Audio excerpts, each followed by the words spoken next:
After 9 days within the warp, communing with the ruinous powers of chaos, Horus Lupercal opened his eyes. His near-fatal wound was fully healed. He had made his choice and become the chosen champion of chaos. He could feel the power of all 4 chaos gods coursing through his body. As the doors of the Temple of the Serpent Lodge swung open to the wild cheers of his Astartes, he could hear the voices of the dark gods in his mind. Their whispers filled him with their knowledge, enhancing his already considerable talents as a master strategist and diplomat. The reign of the Emperor, his regime of lies and half-truths, must come to an end. But to unleash a successful rebellion and claim the throne of Terra, Horus would need to bring as many of his brother Primarchs to his cause as possible. Erebus, a deep scar now encircling his throat, stood at Horus's side. He assured the Warmaster that his own Primarch Lorgar and the Word-Bearers were already his to command. Yet they were not enough. Other allies needed to be found. Horus decided to approach those of his brothers who were already closest to him. The first of the Primarchs Horus knew he could sway to his side was Angron, the Red Angel, master of the World Eaters Legion. Angron's gestation capsule had been cast across the galaxy to slam into the icy mountains of the brutal world of Nuceria.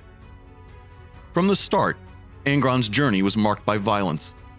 The young Primarch had been discovered by a Nucerian slave trader who captured the boy and brought him back to the Nucerian capital city of Desh'ea. The great city was famed for the entertainment to be found in its techno-gladiatorial arenas. Angron was sold to new masters and raised as a slave gladiator, his brain surgically altered by the forced implantation of a device known as the Butcher's Nails.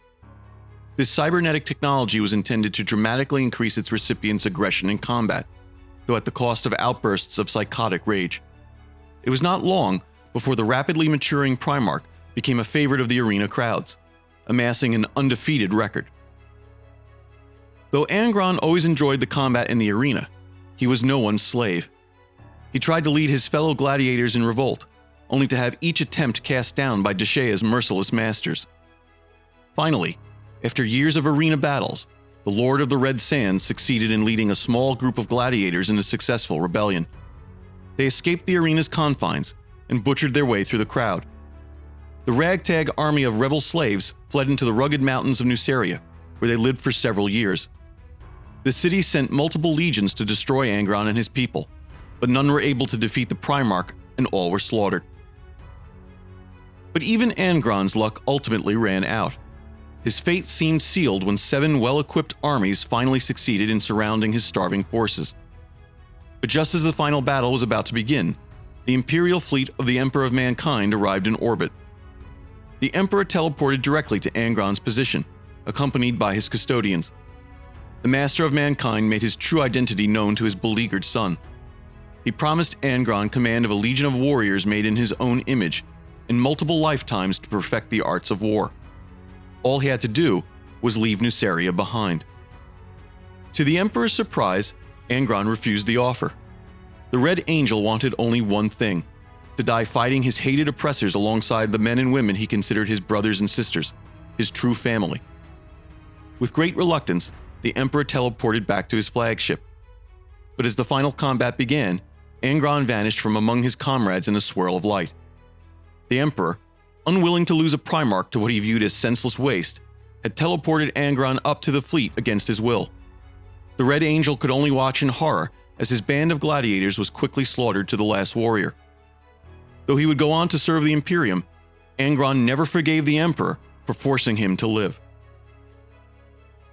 Despite his resentment, Angron eventually came to respect the warriors of the 12th Legion of Space Marines that had been created from his DNA.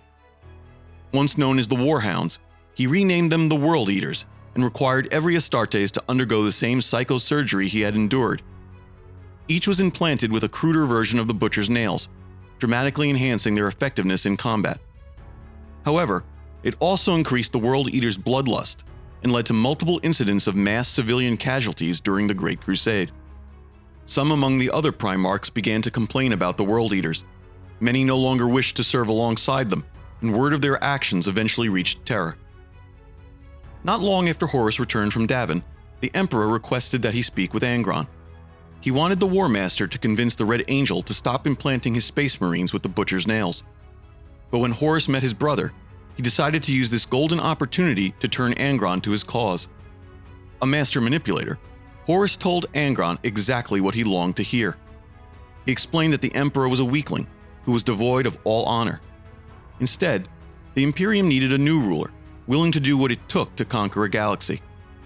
Horus promised Angron a high place in his new order. He also noted that the conflict to come would grant the World Eater the chance for revenge against those Primarchs who had slandered his legion. Angron, whose resentment of the Emperor had grown with every passing year, needed little convincing.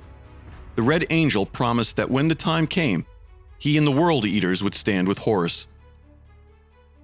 The Warmaster's next target was a favorite among his brothers, Fulgrim of the Emperor's Children Legion. Fulgrim, sometimes called the Phoenician, had been raised by the laborers of Chemos, an ancient mining world that was extremely resource poor. To survive, its people had to work every hour of the day, leaving no room for recreation, art, or other leisure activities. When Fulgrim's gestation capsule had come to rest on Chemos, it was discovered by 3 factory workers. One of the workers sought to kill the child, fearing he would be another drain on limited resources, but the other 2 defended the infant. They named the child Fulgrim after the water bringer of Chemos' creation myth, for a stream of pure water forever after marked the place where he had fallen to the world.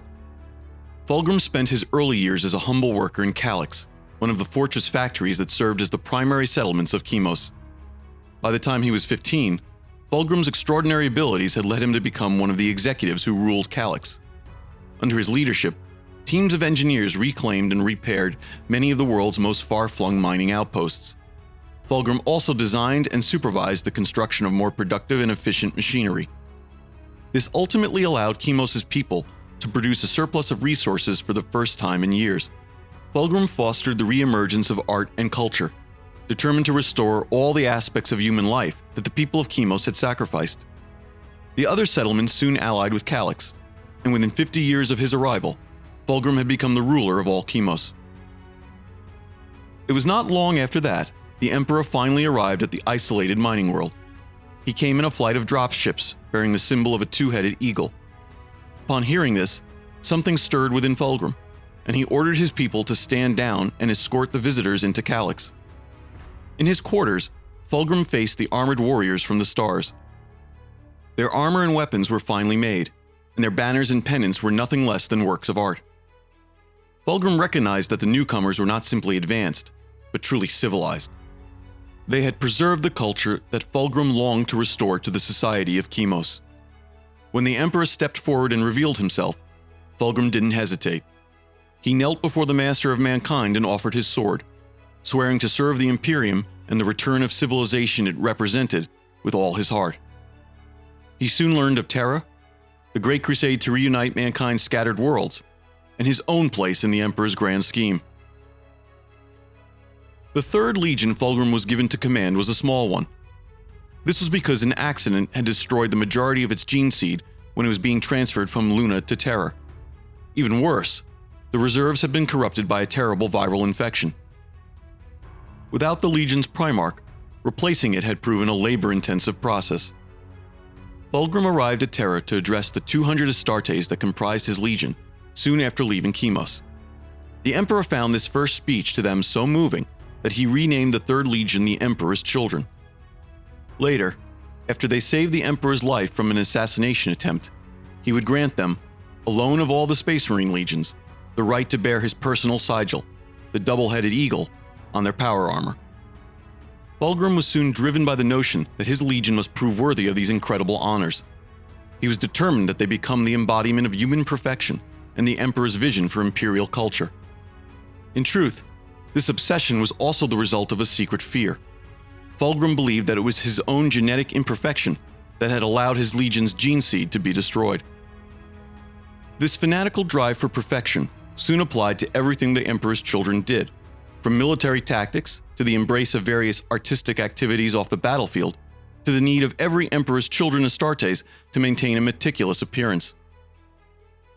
From the start, Fulgrim was anxious to make a contribution to the Great Crusade, but the small size of his legion in its early years required that they be placed under the command of Horus and his Luna Wolves. Because of this apprenticeship, Horus and Fulgrim grew unusually close. Their legions worked together in the middle years of the Great Crusade to pacify the eastern fringe of the galaxy. Eventually, the Emperor's children grew large enough to be granted their own expeditionary fleet, and the legions parted ways. But the time Fulgrim and Horus had spent together had transformed the commander of the Third Legion into one of the Warmaster's most trusted confidants. Fulgrim also developed an unusually close bond with Ferrus Manus, the Primarch of the Iron Hands. The two bonded over their shared quest for perfection, as Ferrus Manus was equally determined to eradicate all forms of weakness from himself and those around him. Eventually, both Primarchs sought to embody this quest in the forging of a personal weapon. Fulgrim crafted the great Warhammer Forgebreaker, and Ferrus the sword Fireblade. Each thought their creation the better, and so they exchanged the weapons as a sign of their enduring friendship.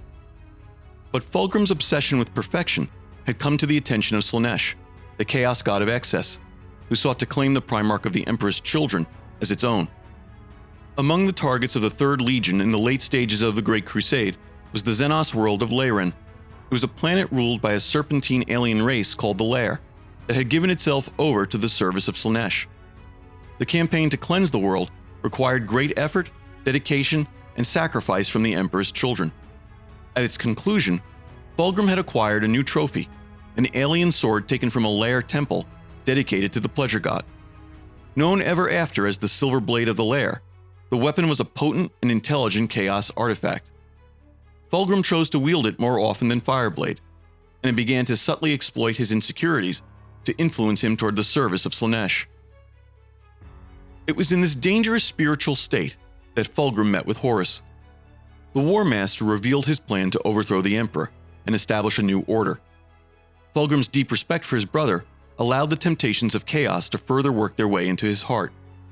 As Horus spoke to him, and the silver blade exerted its own pressure, Fulgrim's loyalty to terror was replaced with a burning desire to destroy the Emperor. He suddenly realized that it was the Emperor who had been holding humanity back from true perfection, and gladly agreed to Horus's plan for rebellion. With the Phoenician on his side, Horus also hoped to use Fulgrim's bond with Ferrus Manus to eventually secure the loyalty of the Gorgon. Horus's final choice for recruitment was Mortarion, the Primarch of the Death Guard Legion, who counted the Warmaster as among his few friends. Mortarion's homeworld was Barbarous, a shadowy feral world whose atmosphere was thick with terrible toxins that created a constant fog across its surface. The human population could not survive where the fog was densest, in the mountains, and so clustered in the valleys and low plains. Barbarous was ruled by unknown beings of possibly alien origin called the Overlords. They had enslaved the human population and waged constant war against one another using the terrible powers of psychic sorcery. The people of Barbarous were condemned to endless servitude and lived in constant fear of the warlords and their reanimated golem servants who inhabited the great keeps in the mountains. Mortarion's gestation capsule crashed to Barbarous in the midst of a battle between the world's overlords. The greatest of their number, the High Overlord Nuceria, found the infant Primarch and soon realized that no normal human should have been able to survive the toxins at that altitude. Nuceria had long craved a son and heir, and so he took the unusual child as his own, naming him Mortarion, the Child of Death. Mortarion's adoptive father trained the boy in his own image, and before long the rapidly growing Primarch had become his greatest warrior. Mortarion was constantly at the front fighting the forces of the other overlords, which included undead warriors and sometimes even the demons of chaos. But Mortarion was still human, and one day he chose to help a group of slaves to escape his father's clutches. Having rebelled against Nuceria, Mortarion found sanctuary among his new allies. He descended from the mountains to meet the people of Barbarous. For the first time, he encountered others like himself. He realized that the prey the overlords fought over like cattle were actually his true people. Filled with hatred for the foul things he had seen and done in the service of his foster father, Mortarion vowed to overthrow the sorcerers. Over the years to come, Mortarion united the people of Barbarous into a potent army he called the Death Guard. Outfitted with a special breathing apparatus created by his genius, Mortarion took the fight to the overlords and sorcerers. He eventually wiped all but Nuceria from the face of their toxic world. But it was then that a powerful stranger arrived among the villages of Barbarous from the stars, promising to save them all from their troubles if they followed him. Mortarion was angered that this stranger might steal his final glory and prevent him from proving he was better than his foster father. But the newcomer challenged the Primarch to prove himself by slaying the last overlord alone. If he failed, he should offer his total obedience. Mortarion immediately marched to Nucerea's mansion, where the toxic mist was thickest. But even his superhuman constitution could not hold out. The last thing he saw was the foul sorcerer walking towards him, ready to take his life. Suddenly, the stranger appeared from out of nowhere. Defying the fog, he killed the High Overlord with one sweep of his flaming sword. When Mortarion recovered his wits, he did not hesitate. He bent the knee to the stranger and pledged his eternal service to the Emperor of Mankind, his true father. Soon after, Barbarous was integrated into the Imperium.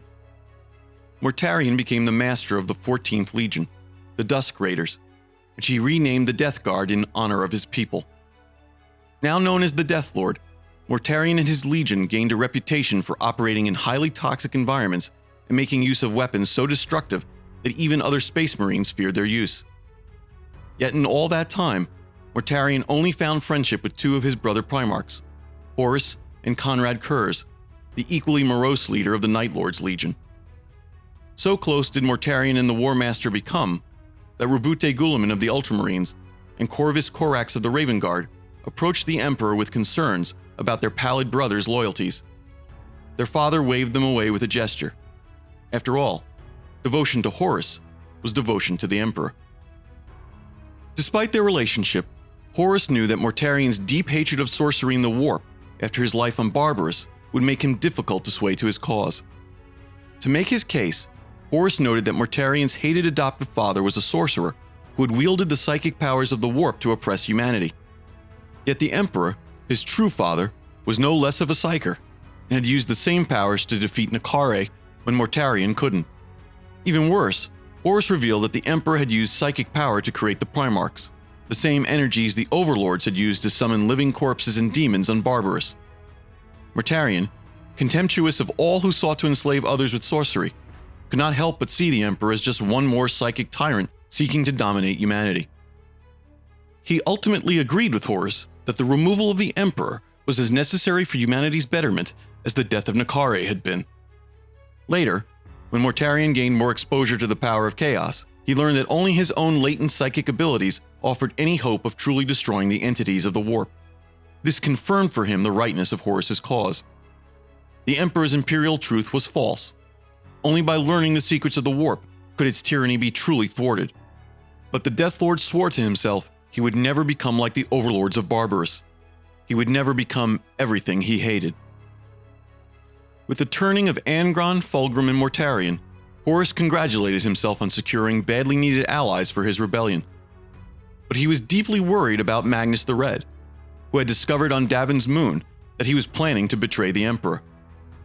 But through his growing connection to the dark gods of the Warp, Horus learned that he had nothing to fear. Magnus and his 1,000 sons already served chaos, though they didn't realize it. All that was needed to cement their change of allegiance was a properly worded message sent to Leman Russ and his Space Wolves. A message sent at just the right time.